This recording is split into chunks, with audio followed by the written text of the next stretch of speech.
नमस्कार प्यारे बच्चों, मेरे YouTube चैनल सफल एजुकेशन में आप सभी का बहुत बहुत स्वागत है। आज हम हिंदी कोर्स बी कक्षा 10 की पाठ्यपुस्तक स्पर्श भाग 2 के गद्य खंड के दूसरे पाठ तंतारा व मीरो कथा पर आधारित MCQs पढ़ने और समझने जा रहे हैं। बेटा, मैंने अपने पिछले वीडियो में बड़े भाई साहब जो गद्य खंड का प्रथम पाठ है उसके MCQs आपको समझाए थे। अगर आपको मेरा वीडियो पसंद आए, अच्छा लगे तो इसे लाइक और शेयर कीजिए और मेरे चैनल को सब्सक्राइब कीजिए। बेल आइकॉन को ज़रूर दबाइए जिससे कि मेरे आने वाले वीडियोस की सूचना आपको मिलती रहे।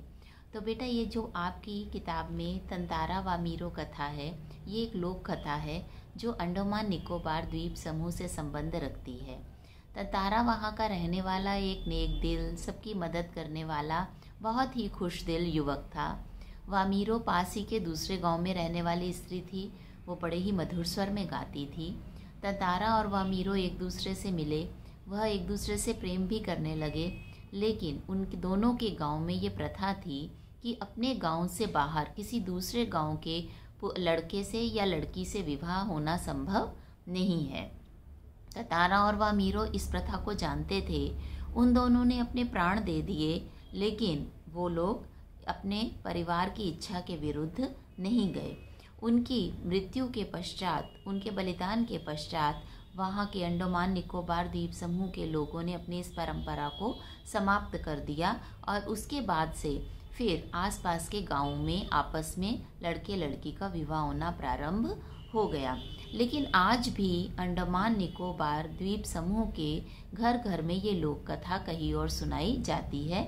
लोग इसके बारे में आज भी चर्चा करते हैं। तो इसी पाठ पर आधारित जो MCQs हैं वो इस वीडियो में मैं आपको समझाने का प्रयास कर रही हूँ। तो सबसे पहला प्रश्न है, पठित पाठ और उसके लेखक का सही नाम क्या है? आपको 4 ऑप्शंस मिल जाएंगे। सही उत्तर क्या है, पाठ का बिल्कुल सही नाम क्या है और लेखक का सही नाम क्या है, इसका चुनाव आपको करना होगा।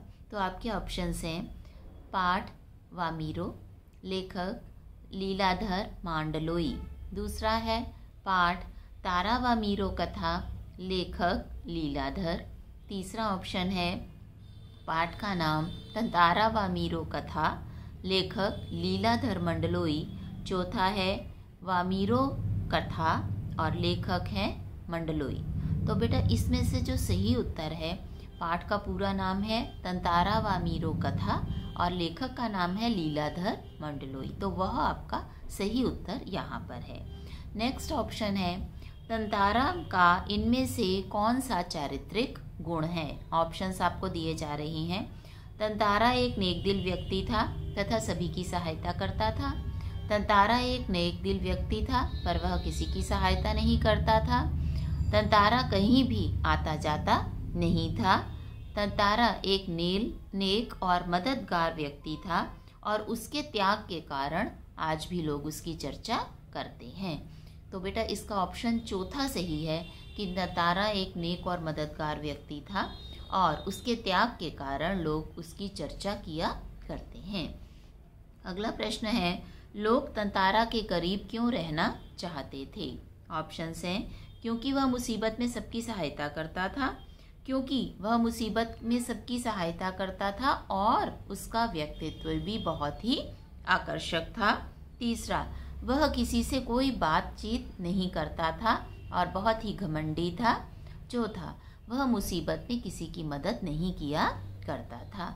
तो बेटा, इसका दूसरा है ऑप्शन जो सही उत्तर है कि वह मुसीबत में सबकी सहायता करता था और इसके साथ साथ उसका व्यक्तित्व भी बहुत ज़्यादा आकर्षक था। तीसरा प्रश्न है, तंतारा के पास ऐसा क्या था जिसमें देवीय शक्ति थी? आपके ऑप्शंस हैं उसका भाला, उसका धनुष बाण, उसकी तलवार या उसका हल।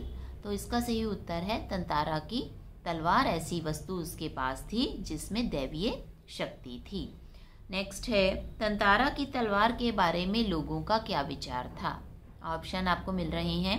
तंतारा की तलवार लकड़ी की थी। तंतारा की तलवार में दैवीय शक्ति थी। तंतारा की तलवार लकड़ी की थी और उसमें अद्भुत दैवीय शक्ति थी। चौथा, तंतारा की पास एक साधारण तलवार थी। तो इसका सही उत्तर है तंतारा के पास लकड़ी की तलवार थी और उसमें अद्भुत दैवीय शक्ति थी।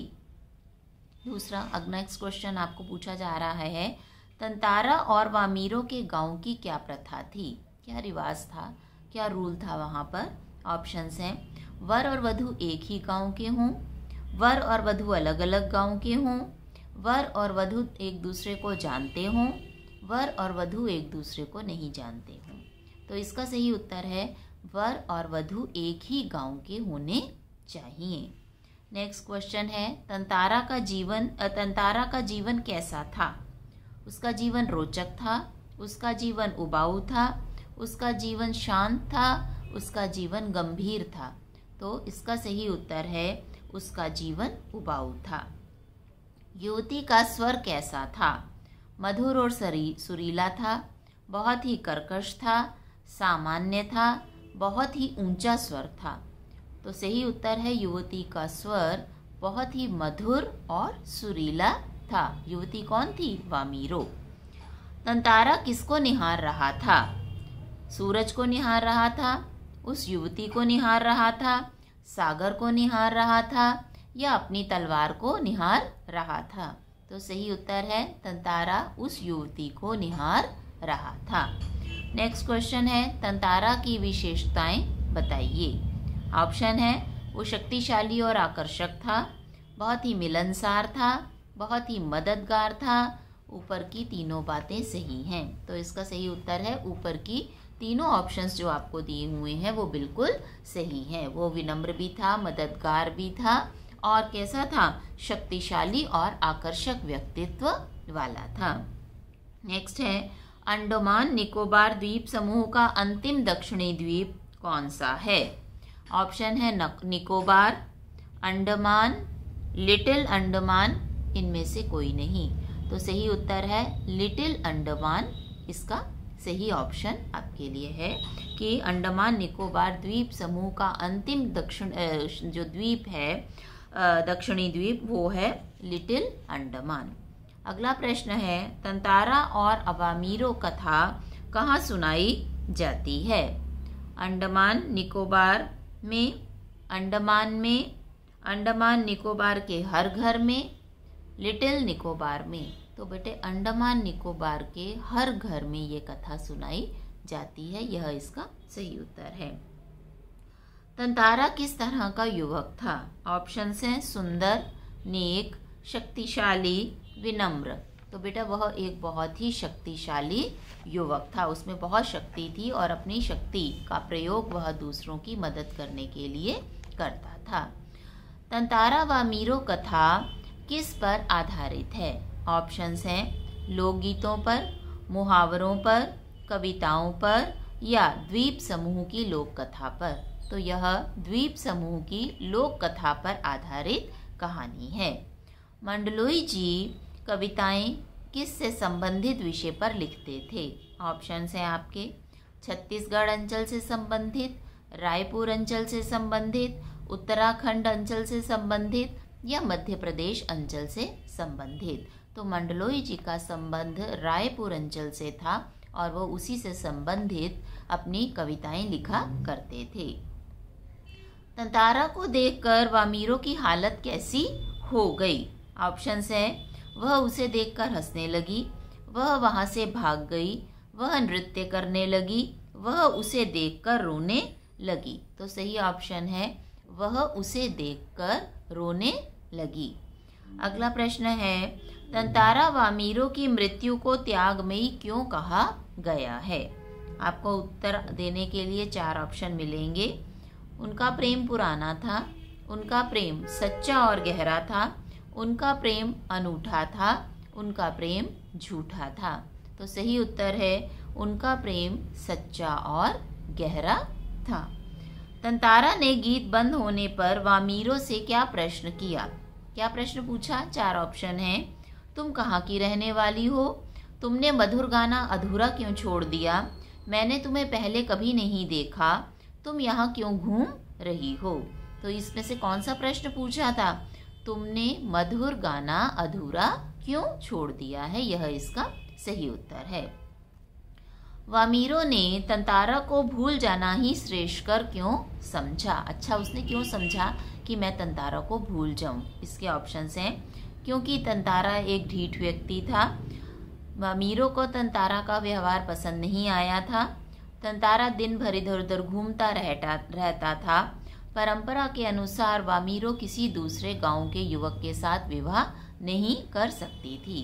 तो मैंने आपको पहले भी बताया, वहाँ ये परंपरा थी कि अपने गांव में ही लड़का या लड़की का विवाह होगा, किसी दूसरे गांव के लड़के के साथ या लड़की के साथ विवाह संबंध नहीं बनाए जाते थे।